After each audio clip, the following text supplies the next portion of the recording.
Yes, guys, another episode of Beyond Waves. You may have seen the first two episodes with Samson and Rob Taylor. Now, now we got somebody which I'm sure not just the UK, but all the bodybuilding community sighed a huge relief when this man got his Olympic qualification over in Toronto. He is, of course, Sas Heirati. He's at the Olympia 2025. Sas, how you doing, mate? Thank you. I'm good. I'm good. Thank you. Thank you for having me. No, Been of course, I'm. looking forward to this one. You must have noticed on socials that you know what? I don't think there was anybody that had a frown on their face that you didn't Yeah. get that qualification at Toronto. A man who even you may have seen some other podcasts, Yeah. Milos, Des James, all the other guys are like, look at that, he's just doing more and more show. This is old school bodybuilding. He Yeah. keeps going, and Yeah. of course it happened in Toronto. You got the win. Yeah. I think it happened perfectly. I think all those second places, the fifth place in New York. To be honest, it happened way. I couldn't have imagined anything a better way for me to get a qualification. I remember before Detroit, nobody was really paying that much. I mean, people were paying attention, but as with every show I did, people were kind of realizing, okay, this guy's he wants it, and I think people like the underdog story, and it turned into by the time I got to Toronto, there was Canadian fans, like Regan fans, were stopping me and saying, you know what, we love Regan, but we really want you to win. So people had started to invest in the story, which Yeah. was phenomenal for me. The support I had was a big reason why I kept going from show to show without really letting it mentally break me down, because I know it would have in the past it would have broke me down. I would have given up probably after show three. Um, but it was just the support I had was phenomenal. So I can't thank everyone enough, to be honest. Well, before we start looking back at some of the shows you competed in 2025, let me ask you this. I want you to give me a grade. If you had to, you got your report card, your old school report card, your A star, B plus, C Yeah, minus, all that stuff. yeah. If you had to grade your season so far for 2025, what grade would you give it and why? Myself, I would have to give it an A star probably. Why And start I there? wasn't one to get many A stars. And to be honest, I'm my own worst critic, so it would take a lot for me to give myself a pat on the back. I'm always quite harsh on myself and my achievements, but the work that went into this season, into that first pro win, was just I couldn't have done anymore. I literally, me, even my missus, holding the fort at home. And I didn't stop checking in my clients. There was never a kind of, I didn't miss a day, whether I was traveling, whether I was competing. Everything I wanted to achieve was just ticked off. And to get that win at the end of the run was it was the icing, and it felt deserved. It felt like it was rightly done. So I would say top marks to myself there. You said that obviously, it was a deserved win. Do you think that maybe there wasn't any shows before that where you felt, you know what, you deserved that win earlier? Yeah, I mean, I always like to keep my mind out of if there was a placing where I might have felt differently about. I learned early on to kind of remove myself from that judgment, because it's not going to help anyone. The judges have made the decision, and to be honest with you, going into this season, I wasn't meant to be pushing guys like Bonac and Andrew and Regan. It wasn't in my scope. It wasn't realistic for me until I was there next to them. And then it was all so real, so new and so overwhelming that I don't think I had the confidence to say I should have won that show. Yeah, I think I had qualities that may have beaten Andrew in Germany, condition wise, polish. But I look at someone like him and I think I can see why he won, because he's so much structurally ahead of me, where my condition may have not been that much ahead of him to turn the tide a little bit. I know there's a lot of people who felt strongly about it. Even with Bonac, I feel like I pushed him, but I just don't think I was as big and densely muscled enough to say I should have won that show. For me, Yeah. anyway, You, from my opinion. I, I don't get something you said. I don't agree with. And you Mhm. said going to the season, I think I was ready to push some of these guys or fight for the top Yeah. spaces. But I'm looking back in the New York Yeah. previous shows, we know what we're looking at. We are looking at a world-class physique in Sas Heirati, and we know he always comes in condition. Mhm. He always comes in build. We know what to expect. 3D muscle. So why did you think then maybe you shouldn't be pushing these guys? Because we all can see it. We all Yeah. see your potential.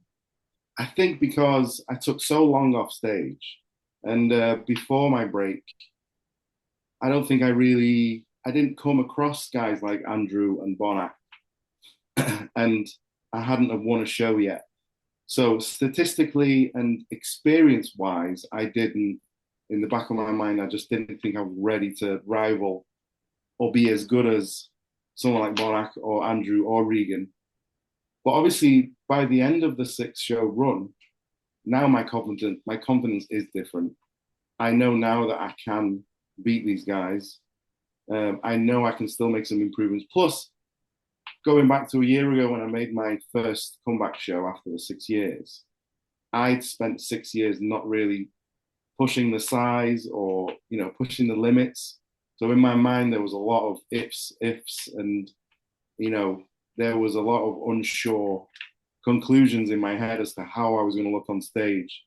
And coming forth to Bonac and Beruz and Crizo, it still hadn't really, it didn't make me think, okay, I can beat these guys. I thought, okay, if I can put the size on and close the gap a little bit, maybe next year I can push these guys. But it was still a maybe until I did that 5th show in Toronto, and I kind of, in my own mind, for myself, I validated the fact that I can be in the top 10, I guess, top 10 to 12 in the world, and push these guys because I'm so consistent. I know that that's my killer blow. It's the consistency. Like if they come in a little bit off, I know I can sneak in. So, but now I've got the confidence. I know I can beat these guys. Outside of the top 6, I don't think there's anyone I can't beat. So it just depends on the day how we all show up. No, no, I agree. And you know what? You said that you haven't come up against people like Andrew, Regan, William. Well, I'll turn it the other way around. They haven't come up against you. Thank you. So let's just spin it a Thank bit you. differently. Look, first I want to start off, mate. Obviously I know born and bred around you came to the UK at 7, is that right? Yes. And you didn't do your first bodybuilding show, and correct if I'm wrong, but was it 27? Yeah. Which was the Perfect. same age as Rob Taylor, who I spoke to the other day. Okay. You didn't first compete till he was 27. And you didn't get your pro card till 2013 UK Yes. BFF British Finals. 2015, I was 30. Yeah. 30. Yeah, there we go. So I want to ask, so what was your first experience going and get that made you think about taking up bodybuilding? Mhm. What was that first experience? So to be honest, it was other people recognizing my progress.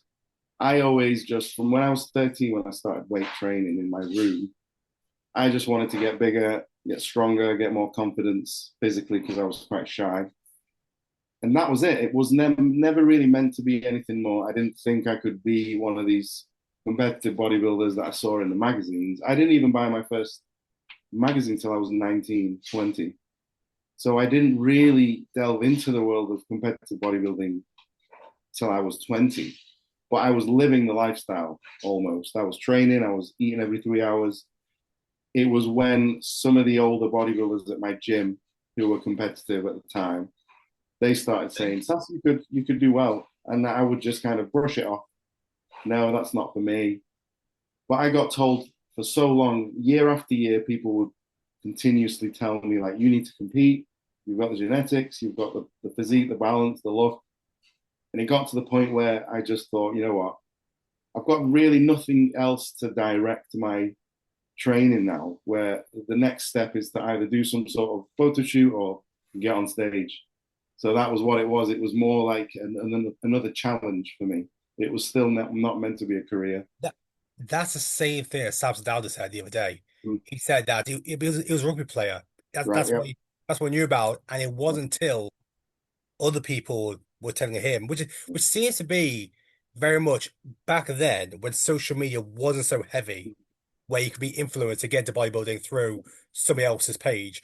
Back Mm. then, it was if you looked the part, someone's going to tell you, Yeah. That was it. and That that's was it. exactly it. So you had to kind of be let into the world Yeah. of bodybuilding. You had to be told because it was just a world that was unreachable for most guys. It wasn't. It wasn't like Instagram today. It wasn't there to see every day. It was a very hidden away. Only once a month you might get a magazine or a DVD every now and then of a bodybuilder. You just you wouldn't see it. So it made it very mysterious and very underground. What was the best piece of advice that you were told back then when you first started? What was the best piece of advice and maybe that still stuck to you to this very day? The best advice I got twice. I got it when I was in my teens. An older bodybuilder said, "Listen to your body."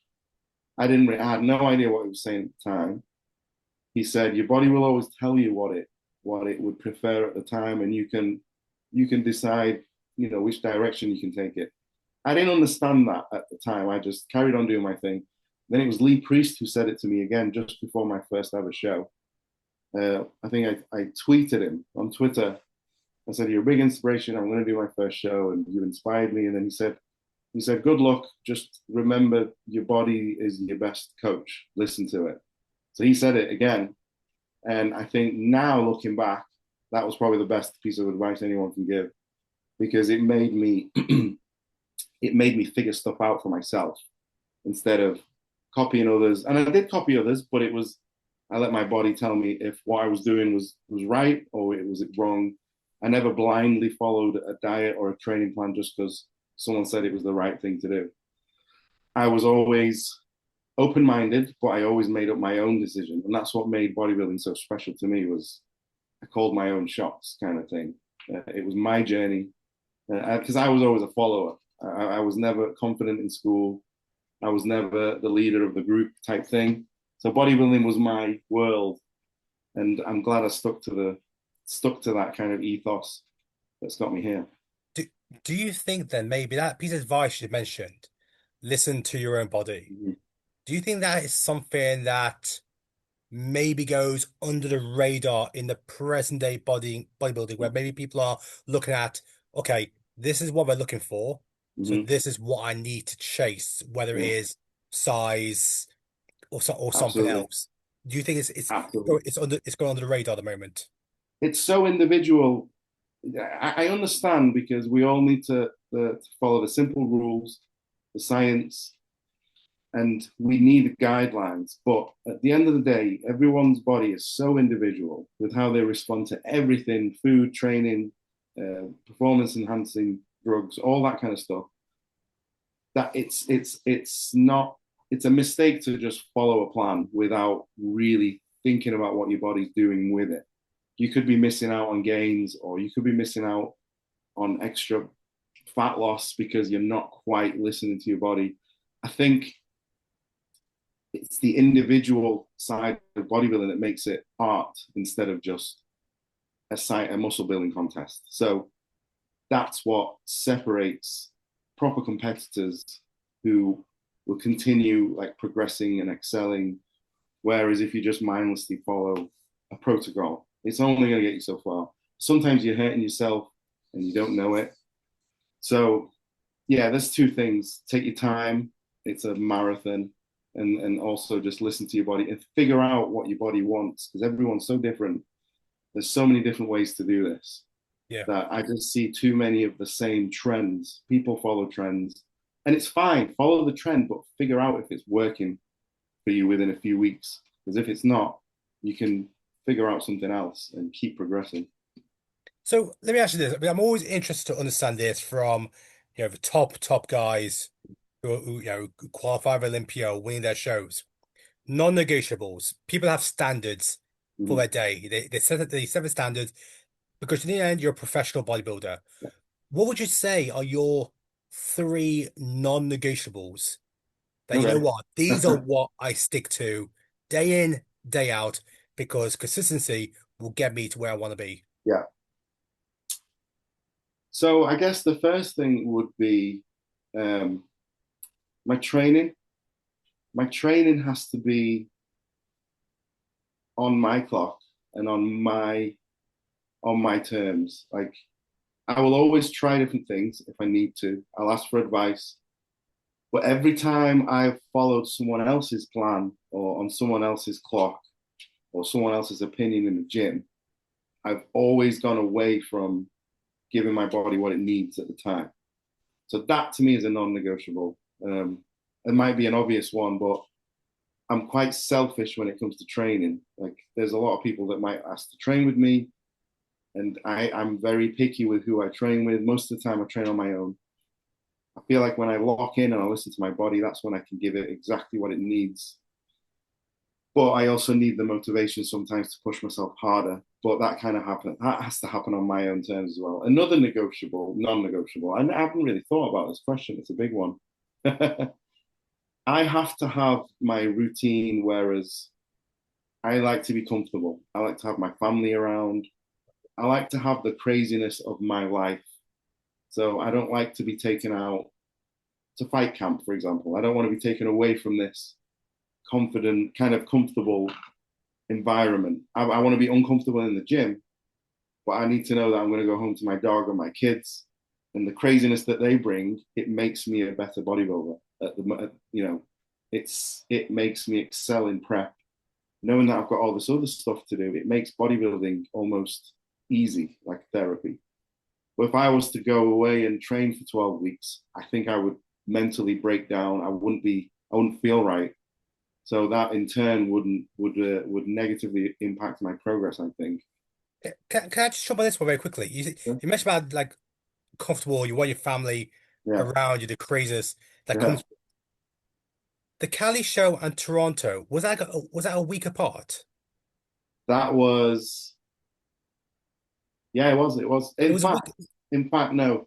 New York and Cali were a week apart. That was it. Yes, sorry. New Yeah. York, Cali were a week Yeah. apart. I remember you went home Yeah, I and did. you came back. It was like you went Yeah. back on Fridays. Yeah. I was always thinking, Yeah. Why why is are he? you not staying in America? Is that because Yeah. you want to be with your family, or Yeah. is that something else? Yeah. So we actually looked at the numbers, the prices to stay in America, Okay. and it worked out cheaper if I was to go from New York to Cali and stay there for the week till the next show. But I just, like I said, I needed to come home, and everyone thought I was crazy. Everyone's like, "Why are you going home?" And even my missus says, "Would it not just be easier?" I said, "You know what? I want to come home. I just want to come home. Just to even though I think Monday I landed, Wednesday I flew back to LA. But even just a day and a half at home, it was like a mental reset for me. Gotcha. It brought down any of the stress if I had any. Even though I was completely tired, I was on the floor with all the travel. Just getting home and seeing the kids and just being in that routine for a day kind of just it recharged me in a way. And I did the same between Toronto and Spain. They were 1 week apart. Came home, went back to Spain, even though it's closer. So I think that's a big non-negotiable for me. Without them, I definitely wouldn't be as chilled because I got stuck in JFK for 20 hours without any food just before Toronto. And I know a lot of guys would have kind of fallen apart at that point. But I just got on the phone to my missus and I was like, what are the kids doing? And I was watching car YouTube videos. I had my little routine in my head that I would at home. So that just kept me nice and chilled. So I think that goes a long way with bodybuilding because your body follows your mind. And if your mind is chilled and happy, you're gonna progress. So what's the third one? Third one. Third, so we got obviously training. It's got to be under your terms. Yeah, The other one is the environment. You yeah, want to be. with the Your family. family's got to be around you. You want to Yeah, be comfortable. yeah. So we got training. We got the Yeah. environment. What's your third one? My third one, this is going to sound probably even crazier. I might even change this later, but I need my drive in my car to the gym. Okay. That for me, the routine of just getting in the car, turning it on, putting some music on, and just that 20 minute drive to the gym, for me, kind of just that's why I um, zone in on what I'm going to do, why I'm doing this. Just kind of remember everything kind of flashes over my head for 20 minutes, and I get to the gym and I'm ready to go at it hard with the weights. That to me, if I had a 2 minute drive to the gym, it just wouldn't work. I'd have to take the long way around, kind of thing. So Well, that's a it's, part of my a 2 minute drive in that McLaren wouldn't work, would it? You no, need to go quicker. exactly. So I'm lucky enough to have something. But I've always had a car that had a nice exhaust note, or it was a little bit fast, or handled well. I had something that would kick up the adrenaline a little bit, but at the same time, it would de-stress me. It's like therapy. It's a part of my therapy type thing. What music are you playing when you're driving to the gym? Oh, I have a random mix. So I could go anywhere from like 90s R&B hip hop, like Blackstreet, or all the way to now I can listen to, Kanye or Linkin Park. It could be very random. It could be quite a random list. Dance music, clubland, anything that I like, I click with. I'm glad you mentioned Linkin Park there. That's a good one. Yeah, yeah, I love you can't go wrong with Linkin Park. You mentioned your family. Hmm. I mean, I don't think anyone's asked you this question, so I'm going to put you on the spot here. Hmm. What's been the best piece of advice your kids have given you? My kids have given me. This is obviously where it comes to on a bodybuilding perspective. My kids are too young to really have. Or maybe it's just even Adam saying Yeah, sometimes no, I know what you mean. something you take from it. Yeah, my son Noah. Um, I think it got to like maybe my second or third show. I was getting ready to go again, and he kind of, for the first time, he said, "Oh, why are you going again?" So that kind of, for me, that means A, he's noticing that I'm gone. He misses me, obviously. B, it's important that I'm around. But also, C, what I'm doing has to be worth it. So I'm not just traveling to come 10th or just to make up the numbers. I'm traveling to solidify his life as well. And also for me to spend more time at home when I kind of step away from competing. So this is all for him in a way. In that little comment reminded me like you're doing this for them. Don't forget it and do it right so that I can spend more time later on with him. And that made me realize my role more so, which is the biggest driving force for this comeback was them. It was everything goes down to them. So I think Yeah. that's why I had a better physique. I think back in 2018, it was less flawed. It was more balanced head to toe. But fast forward now, I have a way stronger mindset, my confidence, my work ethic, and obviously muscle maturity. And that's why I'm doing way better than I used to. Will your family be there at Olympia when you head over? So Leanne's going to come with me, but with the kids, because they're so young, they would What old are get they again? bored. So 5 and 1, Okay. they would get bored, and then with two boys on the six, it gets a little bit crazy, and I need a certain level of zen during that peak week. For me to peak, I need to be quite relaxed in between meals. My routine has to be less noisy than it is at home, at least for those last few days. Whereas Leanne just helps. Like she'll do so much for me. It's been hard on my own traveling without her. So we just said we'll do the Olympia, just me and her. Leave the kids with the grandparents, and then maybe next year if I do it again, we'll take them when they're a bit older. Yeah, it's interesting you say that because I remember when I spoke to Ryan Terry about it, and he was like, I want my kids to be there so they could Yeah, see me on stage. Flex Lewis, I think the reason why he did retire like 1 year is because he wanted the kids to see yeah, him on yeah, stage with him and never get again. So you talk about the fact that you want to be comfortable which hmm is why I would have thought, oh, you may want your kid to Yeah, experience being their dad on the yeah, biggest stage in bodybuilding. This is what it's all about. This is yeah, what I've worked towards to be yeah, here at the yeah. pinnacle of sport. I definitely want them to see me at some point, definitely. Um, I might do the Arnold UK next year, or I might even stretch out to the UK British Grand Prix after the Olympia, maybe. I don't know. Just so that my family and my kids can possibly come and watch me on stage. Hey, that little spoiler. Are you, are I you, don't know. It's definitely not, it's 50-50. So, well, I'll let you know as soon as I decide. that's a week after Olympia, isn't it? Yeah, it's the weekend after, so it would make sense, really. Yeah. Yeah. I mean, definitely be a good one. Look, I want you to touch on second place, hmm second at Detroit, Yeah. second at FIBO, Yeah. and second at Cali. Yeah. Which second really, which second hurt the most? Maybe I want Yeah. to say not hurt the most, but maybe affected you differently Mm. versus the other second places. It was definitely Cali. Um, the first two, I was okay, Oh, I think I just lost Sas there. uh, who were both top six, top seven Olympians. Um, Bonac was a Arnold Classic champ and as high as second at the Olympia. So in my head, I was okay with it. And I knew I had some shows coming up. I knew I had some fuel left to keep going at that point. New York was different. Obviously, we came in with a different look. Regan was fourth, I was fifth. I kind of knew going into New York, it was kind of going to be a long shot because we went for a different look. It was a heavy lineup. Cali was different. I kind of had it in my head like, okay, I can take Regan. Like I saw myself next to him in New York. I knew that if I just pull it in, if we pull it in and really bring that condition I'm known for, I know I can expose his weaknesses. And I thought I did just enough, even looking at the pictures and the feedback after prejudging.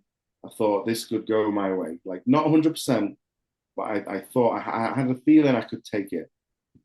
So that one hurt because it was my fourth show. I was thinking, am I going to run out of steam? This was Cali. It was a long trip. The next one was Toronto, and I thought, okay, is it going to be? It's going to get even harder from here. So that second place was a little bit harder to take in. So, which leads me to the next one. Yeah. How did that? You started a third, second place. This was the one where it was against somebody in Regan, who's an Mhm. outstanding bodybuilder, but Yeah. he's not been previously like a top six Olympian when you look at Yeah. William Yeah. Andrew.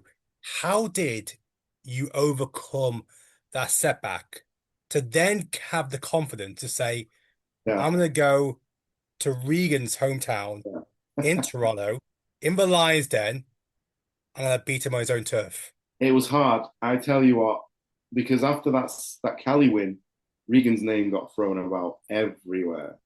People were saying, "Oh, who could he win the Olympia?" And Top it six, was yeah. it was the Regan show, and I was going into Regan's hometown. And I said to Leanne, like we were booking it, and I was like, "Should I?" She said, Are you sure you want to do this show?" Like we both sat there, and I was like, "Everything's against me." We were looking at the flights. The flights were all awkward times. There were massive layovers, um, and I just thought, you know what? I've said it online that I'm going to do Toronto. I'm not one to back out. Deep down, I didn't want to do it. It just didn't feel right, and I thought my body, after landing from Cali, my body was deflated and it wouldn't fill up. So I was thinking, oh, is this it now? Am I burning out? I said to Chris, are we all right? Are we still going to be able to peak? He wasn't worried, which filled me with some confidence. And I was very close to just not booking it. But I thought, you know what? What's the worst case? Like, if I pull out, I'm going to look like someone who's copped out because it's Regan doing it. I've basically admitted defeat. That's not me. If I do it, what's the worst? I can come second, and then there's another second place check. Check is money, money in the bank. That's how I kind of said it to myself. Look, it's okay to go. and it's okay if you don't beat him because I thought he's beaten me twice now, and the hype around him is even bigger. But I still had it deep down. I thought there is still a chance I can take him. Chris said you can take him. We'll come in a little bit fuller than Cali. We'll bring that condition. And I knew in the back of my mind that Regan, he does have a track record of not being consistent. So I thought, okay, I know I can be consistent. This is his third show. And I thought, okay, he might fall apart a little bit here. This is where I'm going to take him. So I just stuck to my guns. My card was come in consistently, as I have been, hoping that maybe Regan slips up a bit. Maybe he can't hold his peak, or he might try and come in a little bit sharper and it'll flatten out. Where I'll take those four side and front shots from him, which I did. And then the day before I flew, my son fractured his collarbone in school. So I was like, oh, this trip is cursed. Anyway, my mum was coming to Toronto, and she hasn't seen me compete in 10 years. She was coming to see my cousin and also to watch me compete. So I thought, okay, this is another good thing. So it was the worst case scenario, and my mum's going to be there. Them two kind of made it feel okay. Then we got to New York, and then I saw that my flight was cancelled, and I was just like laughing to myself, like this is just one thing after another. My kids got broken collarbone. I'm stuck in New York, the craziest airport. They're sticking me in a hotel. I've not got my luggage. I've not got food. So I kind of just, I put my feet up and I smiled to myself and I said, look, I have a cry now, or I just kind of relax and continue and just see what we can do. Got to Toronto 3 hours before the athletes meeting on the Friday. They all thought I was going to make it. Even the lady who announced my name at the athletes meeting, she turned around and said, "Oh, hang on, he's stuck somewhere at an airport, I think." And I was like, "No, I've just made it." So and then it turned out that that was my best. I got off the plane, and then Chris said, "Send me pictures as soon as you check in." And I sent him pictures, and he replied. He says, "How the hell do you look this good?" And I was like, "It looked like I just pumped up in the gym, had a load of carbs, and I looked tight." I had no idea. I texted my sponsor Jordan Peters, and he just wrote me a reply saying, "Ha ha ha," like a million ha's, saying, "How the hell do you look like this after 30 hours of travel?" So I thought something's going to come of this trip. There's far too many things going wrong for it to. I took it as a good sign. Leanne said, "Look, all this is happening. This might be your best show yet." So I just didn't. There was always something stopping me losing hope, where I could have easily given up so many times. So we got on stage, and it was so close after prejudging that I just knew I could come in a little bit tighter at the night show, a little bit fuller, and that's when the other tactic happened. That's when Regan lost it a little bit. He started to fade. He was sweating. He tried to come in tighter. He flattened out. And even though overall his structure, his back shots, he's a super impressive bodybuilder, he let the door open for me. So it paid off in the end. My mum was in the crowd. The crowd were just cheering. Even all the Toronto fans, they were going crazy. And it just paid off. Like I look back and I thought there was 20 times I could have quit. Just not quitting against all the odds that I was against just paid off. And it There's a was great lesson there because I've seen on numerous occasions when people are either competing at international shows, either as an amateur or a pro, and yeah, something doesn't happen, whether it's at the airport or yeah, hotel issue, transport, even if you're competing in the UK, you can face hurdles, obstacles on show day, and something yeah. happens, and it's very easy to then just lose hope and the Oh, belief. And when you do that, your physique will show. But oh, it will. what you've told me there is you've held on to that belief that you Yeah, always had, a small amount of belief yeah, that you knew that there is still a chance that yeah, you could get the win, despite all those signs stopping you from getting to yeah, Toronto. yeah. That's That it. you It's hold that literally, belief. yeah, that's it. It's the smallest. If you can grab onto the smallest string of hope, if it takes, if it was my mum buying her ticket or Chris saying that you can beat him, I had to find it amongst all the reasons to quit. But that's bodybuilding. That's prep. When prep gets hard and you're trying to get in contest shape, those dark days creep in. Your mind is trying to go into survival mode. It's trying to get you to sit down, eat, and get fatter. So it makes it depressing. Your mind makes it unenjoyable to diet. That's why so many guys break. That's when you have to find that one. You can sit down and write 100 reasons why it's okay to stop prep. I'm 3 weeks out. I'm suffering. I'm hungry. This isn't right. It's not healthy. It's not. It's costing too much. I'm too stressed. My work's suffering. My relationship suffering. Everything you can write down so many reasons to stop. You just have to look for that tiny reason where it's that tiny bit of hope. Just grab onto it, get on with your day, go to sleep, wake up, and guarantee it'll be a better day until another obstacle. But you just have to keep going. It's not for everyone. It's extreme. It's hardcore. I got taught that early on, so you just have to deal with it, really. Well, when you got that win, I Mm-hmm. did see a comment on one of your posts, Miss Olympia, Samson Dauda, Yeah, congratulating yeah, you. yeah, What kind of role has he played yeah. over, this year when you've been doing show after show after show? I spoke to him as well Mm-hmm. about, I mentioned yourself, obviously qualified for Olympia, and there's another UK Open guy Yeah, at the show, and he was saying about that. He was saying, keep going, keep going. yeah. What's he been saying throughout the whole process? How's he supported you? So his support, yeah, I don't even know where to start. It started last year when I did the Spain 2024. That was my comeback show. I knew there was eyes on me, but I didn't think it was a big deal, and it wasn't really. But when I got home from that show, I realized, and I used to watch Samson's stories, and a couple of his stories was him watching the Spain show, and he complimented me a lot. He was like, "Wow, what a comeback! Well done, Sas." Like not directly at me, just talking to his followers. So I messaged him back saying, "Thank you. This is really motivating. Appreciate the kind words." And he said, "Look, you can get to the Olympia." He said it from that night. You can get to the Olympia. So don't stop. So, and I knew his story. I remember when he did his run of shows where he was trying to get that first win, and he was coming every place but first. And it took him about 4 or 5 shows to get there.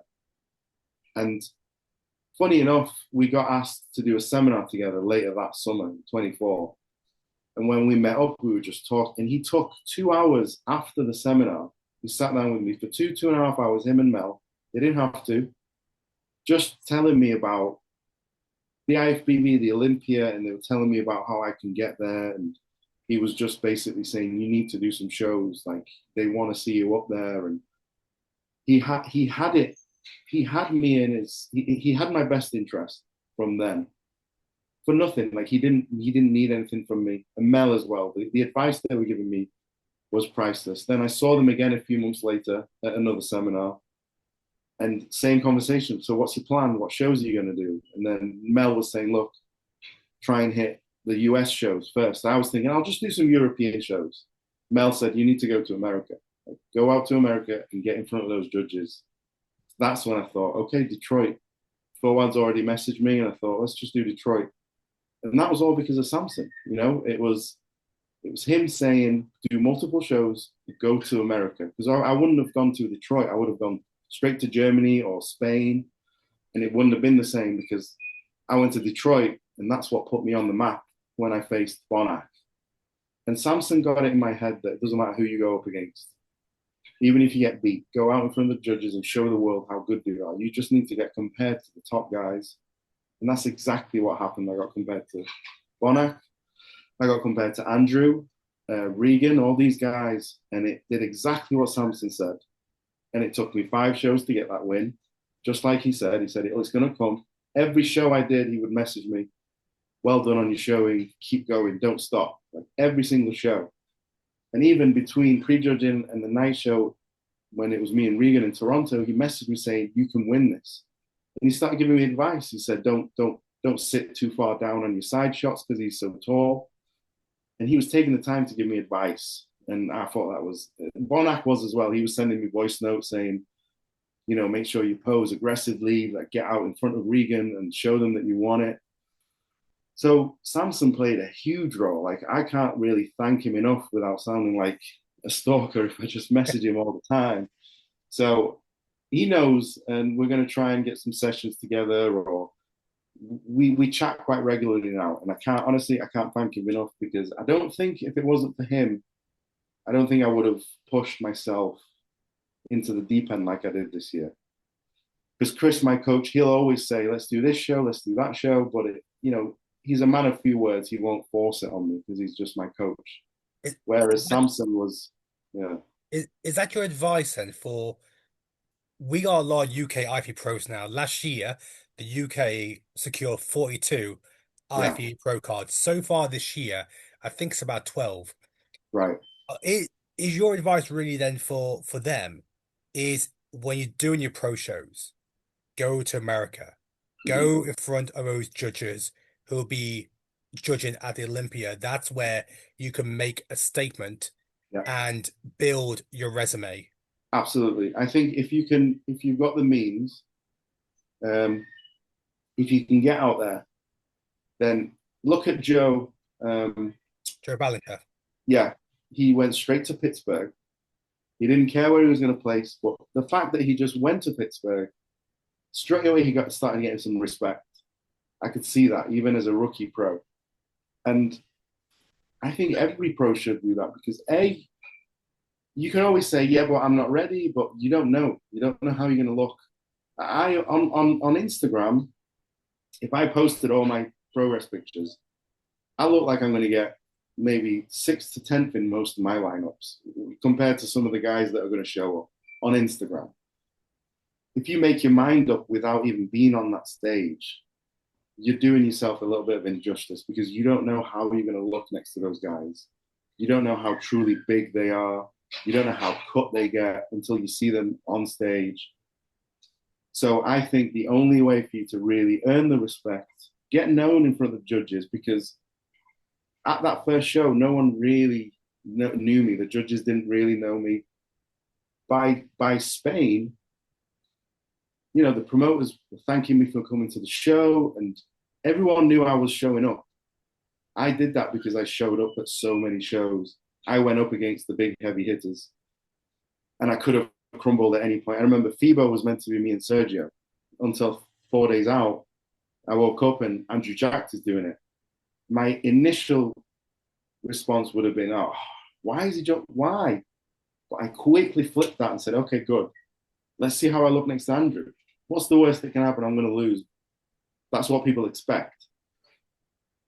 And then move forward to after prejudging, I won. I won prejudging. I beat Andrew Jack in prejudging. Yeah, he came in off, but I was there and I showed up. That wouldn't have happened if I just thought, "Oh, Andrew's doing it. What's the point? What's the point in doing this pro show because he's doing it?" So I think it's a really good move for any pro to just get out to America, get in front of the American judges, just experience it. You make friendships along the way. You build networks, you build relationships, and that's what you want to do in the bodybuilding world because how you portray yourself and how people talk about you is what's going to get you the respect and the confidence to make you go out there and be your best. Well, look, let's look at Olympia then. You Mm-hmm. mentioned about that. I mean, look, you did it twice this year so far. Twice, Yeah. as in you said, if somebody leaves the door open, Mm-hmm. one thing I know I'm always going to bring is that condition, and someone leaves the door open, I'm going to step Yeah. through it. Regan, Yeah. Andrew Jackson, prejudging. Mm-hmm. What would be a successful outcome, Olympia 2025 for Sas Heirati in his Olympia debut? I would I would like to be in the 10 to 12. That might sound modest, but I think I can secure a placing in the 10 to 12. But I plan on coming in with a little bit more size, especially in the back. I'm doing the work now, and I completely believe that I can make a little bit of improvement in my rear back shots, in my rear two shots. And I know I can bring them up a little bit. And I think that I can close the gap a little bit more on some of the top 10, at least the 7 to 10. I would like a 10th place showing. I know I'm going to be on. And I also know that I will be going in as the most consistent. condition wise. I think Tonio is very impressive. There's impressive guys all over the show, but I think the polish and the well-rounded look I have will carry me into that top 10. And if a couple of guys coming off, I might even get higher. I say because I remember early on you did say that, you know what, I believe that there's nobody outside the top six who I can't beat. No, I agree. If I look at my top six, let's just say you have a Samson, Nick, and Samson, Derek, Hardy. They're your three Olympia Yeah, champions. Nick Walker, yeah, Martin Martin, Fitzwater, yeah. and I was saying Andrew Jackson, somebody else. Bonner. Do you think you can beat Bodak? I was damn close in Detroit. Exactly. So Damn close. if I can bring Detroit with a slightly wider back, I can probably take Bonac as well. And I love Bonac. He's been like a Samson to me. He messages me. He's passionate. To be able to stand on stage with him again will be amazing. And I do think I can take him. Or Antonio, who had a great show in Dubai. Tony was amazing. In fact, I just texted him this morning. You're great. I texted him and I said, you've been one of them. I've been one of you've impressed me probably the most recently. Like his overall shape, his condition, his flow has been phenomenal. So I don't know about Tony. I think he's a I think he's very dangerous. He I could think be the dark horse of Olympia 2025. yeah, yeah. But I mean, look, you mentioned about consistency, being consistent. I mean, I would say you and Bonac have Mhm. been Yeah, the two bodybuilders of the year when you look yeah, at consistency mhm, across so many shows. yeah, Geez, it wasn't that long ago when people thought, "Oh, is William Bonac is his time done?" And yeah. Yeah, both yeah. at the top. Bonac. I mean, last night he was at his one of his best. Yeah, When back in Detroit in March, he was at his best. So he's stretched out even longer than me. So I mean, to be in the conversation with someone like Bonac is amazing on its own. But yeah, the consistency I think should be a part of the job.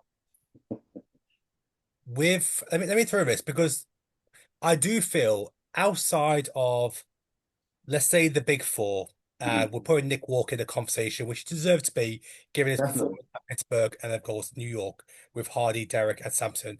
Outside of the top four, I do feel that it can be Yeah.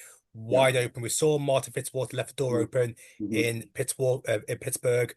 Andrew Jack again Mhm. at Bebo. We still got Bonac, Tonio, and obviously Regan, who you're up against three times so far. Yeah. The top four: Samson, Yeah. Derek, Hardy, Nick. Mhm. What's your prediction for that? Because Then that's the big talk. honestly, I can't really say. Um, I mean, Samson posted that video, 330 pounds, look yeah. absolutely huge. I think if Samson comes in the way he can, then it's his show. I think his overall size, his structure, his shape is just too overpowering. Um, if he's on it, I don't think anyone can beat him. But it depends on how everyone. Any one of those guys can win. Samson knows it. Any one of those can sneak in. So they've just got to come in on their game. Like if Bonac is 100%, I don't think I can beat him. But then there's other guys. It's a peaking game. So I think I've proved it. If people come in off, they're just leaving the door open. You just can't come in off, and we can all come in off on the day. It's just the risk we play. I think, although we've seen it at every single Olympia, you've Yeah, never seen a 100% lineup be yeah, perfectly. You never really probably see 75% of a lineup yeah, or 70%. So it's doors are open. It's yeah, just a matter of yeah, who's leaving the door and who is the person behind. yeah. Can they capitalize? I, I agree. I want to finish on this. Okay. This is a question I always ask everybody. Mhm, It's winning mentality.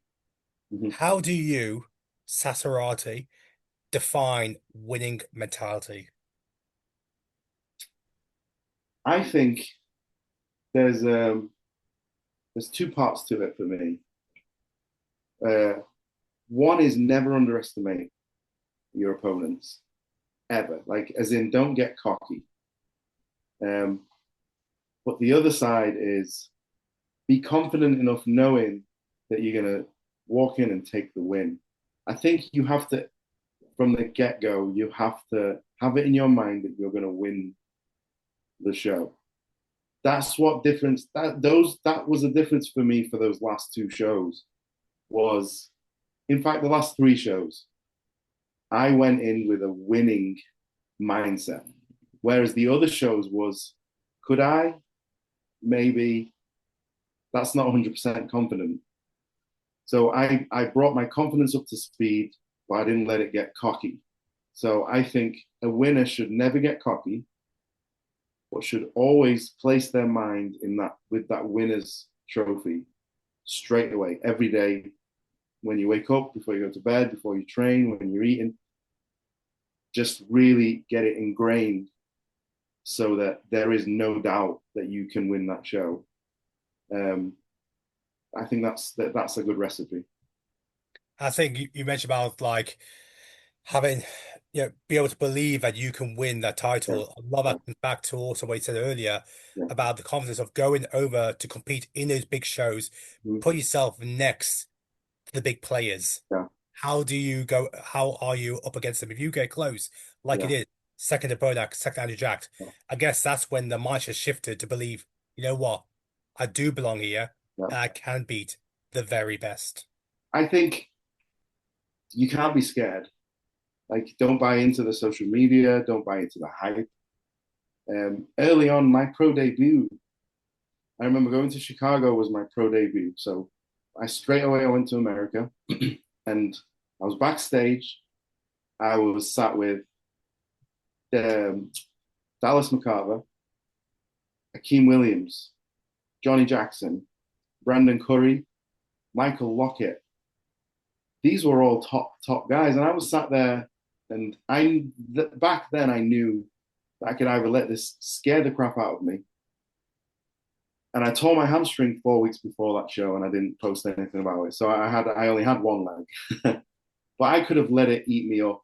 I could have kind of shriveled up in the corner, a nervous wreck against all these Olympians. But I thought, you know what? They're just humans like me. We train, we eat. We're in the same boat.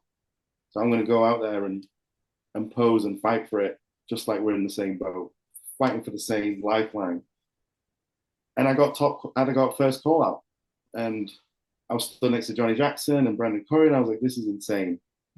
So I knew back then that it was a mindset thing. It was definitely what you brought to the table mentally was going to carry me from that point on. Genetics and supplements and food was only going to take you so far. Yeah, love that. Look, I said that was my final question. It's actually not, because now I actually just remembered one more thing I want to ask you, and Yeah, that's sure. because Olympia 2025 is a Mm-hmm. record number of UK athletes to have Oh, wow. qualified to compete at Olympia. Yeah, So we're at 12 at the moment. Of course, on the open side, you and Samson. I'm gonna yeah. type a name on my note. I'm gonna see if I can guess correctly. But my question to you is, which other open UK IFBB Pro has the best potential to reach the Olympia this year? I'm gonna type in With a what name. time? I'm gonna type in a name, a UK IFBB Pro name, thinking you might say this person, you might not. But who do you think of the UK side has the best chance Um, to qualify for the Olympia this year? I'm guessing we can rule out James because he's stopped Yeah, yeah, the competing. ones who still Yeah. compete. Uh, I mean, can Nathan get to the Olympic? Can he get to the US? I mean, I know he's still got shows later on. He's Yeah, got Portugal coming up if he jumps to that one yeah. or flexes I this think weekend instantly. I don't think you can ever count Nathan out. I think he's very impressive. He's consistent and he's got multiple wins. So I think Nathan can definitely qualify for the Olympia. I'd have to say that I want to say Mark Hector, but I don't know if he's competing again. He is. That's the name I typed. I put on Ah, it. okay, there you go. I had Mark He's doing Hector Italy in initially. September. Okay, there you go. I think he can definitely get there. 100%. He looks phenomenal. He Yeah. looks phenomenal, and I'm pretty sure he will get to the Olympia. Actually, Well, his fiance Kerry Sexton is already there. Yeah. And yeah, he's already announced Italy will be his first show of this Okay. year, which I believe is in September time. Yeah. So that's going to be his first chance to try and crack the Olympic qualification. I imagine by then a lot of the big hitters will have probably Will be already done. qualified. Hmm. So it'd be interesting to see who else is in that lineup to Well, yeah. transfer it. Yeah, I put my money on Mark. There we go. But he's put all his money on Mark. Sas, well, look, I just want to say, mate, look, like I said, the socials proved it. What you have achieved this year is you've inspired people when it comes down to being consistent and relentless. That if you, whether it's chasing Olympia qualification, IFB Pro card, or even just want to get your first win or top three placing, that if you have that self-belief and Oh, you live through certain standards to allow yourself to be consistent, to not take a backward step in the physique you bring into the table, to the stage, that yes, you can achieve it. It won't happen, might not happen first show, second show, third show. yeah. God damn it. People will be rooting for you. Yeah. And that's exactly what happened. Came to Toronto. And yeah, I don't think there was a dry eye Yeah. in the room or back in the UK when he Yeah. got All that right. qualification. Yeah, I've proved it to myself. Just don't quit. Don't quit. Do whatever you need to do. Keep going and keep enjoying it. The one thing I did forget to say was I loved every second of it. I made sure I enjoyed the parts I never used to enjoy, the flights, the taxi rides, all the little in between bits. They all add up to the bigger picture. So just enjoy it because it's a privilege to be able to do what we do. Now your family gets to see you on the Olympia stage come Yeah, October it's in insane, Vegas. crazy. Thank All you. right, guys, that's a wrap. Sas, thank you so much for your time. Thank you. Thank you for having me. It's been a pleasure.